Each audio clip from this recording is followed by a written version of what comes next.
BB ન્યૂઝમાં આપનું સ્વાગત છે। હું છું અજીત ઝુપેલવાલા। સમાચારમાં વાત કરીએ તો આજ રોજ 4 દરવાજા વિસ્તારમાં આવેલ વડોદરા શહેરના નજરબાગ પેલેસ મોલના વેપારીઓ દ્વારા વિનામૂલ્યે છાશનું વિતરણ આયોજન કરવામાં આવ્યું હતું।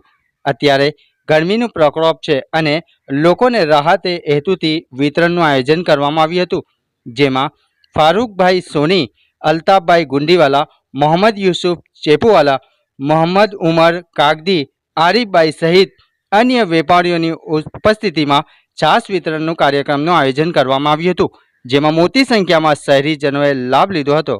રિપોર્ટ પઠાણ રહીમ ખાન।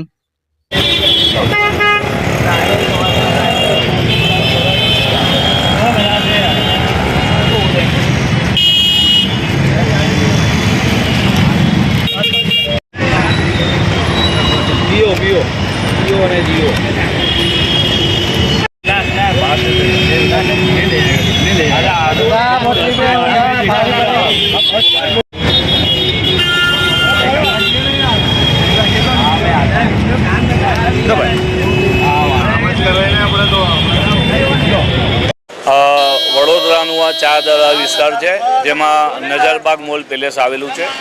એમાં વેપારીઓ દ્વારા આજે ઠંડી છાશનું વિતરણનું આયોજન કરવામાં આવ્યું છે। અત્યારે ગરમીનું પ્રકોપ ચાલી રહ્યું છે, રિહાઇડ્રેશન બધાને થઈ રહ્યું છે અને ગરમી વધારે છે તો નાગરિકોને રાહત થાય એ હેતુથી નજરબાગ મોલના વેપારીઓ દ્વારા આ કાર્યક્રમ યોજવામાં આવ્યો છે। એમાં વેપારીઓ દ્વારા ઘણા કાર્યક્રમો કરતા હોય છે, ફ્રૂટ વિતરણ છે, બ્લડ ડોનેશન છે, ઘણા કાર્ય કરતા હોય છે। તો આ સારા કાર્યક્રમમાં આજે વેપારીઓ દ્વારા આ બધા જ વેપારીઓ એમાં જોડાયા છે અને ખાસ ઉત્સાહભેર નાગરિકો ભાગ લઈ રહ્યા છે। આમાં ઓછામાં ઓછા 2000 લોકોએ લાભ લીધો છે। ફારૂકભાઈ સોની, સામાજિક કાર્યકર।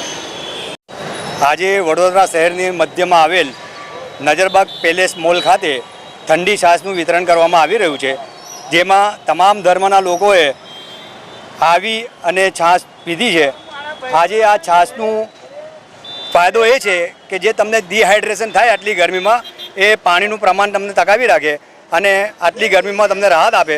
જો આપ જોઈ રહ્યા છો કે હમણાં ગરમીનું પ્રમાણ ખૂબ જ વધારે હોવાથી અમે માંડવી નજરબાગ પેલેસ મોલ દ્વારા વેપારીઓ દ્વારા છાશનું વિતરણ કરી રહ્યા છે અને જેમાં ખૂબ મોટી સંખ્યામાં લોકોએ ભાગ લીધો છે।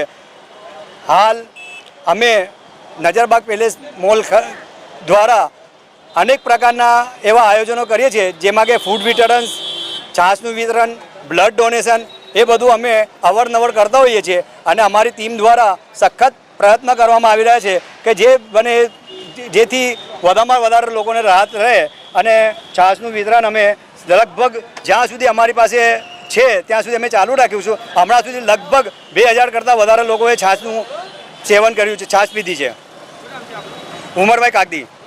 ઘંટી છે તેમને ક્લિક કરો જેથી અપડેટ ન્યૂઝ તમારા સુધી પહોંચી શકે।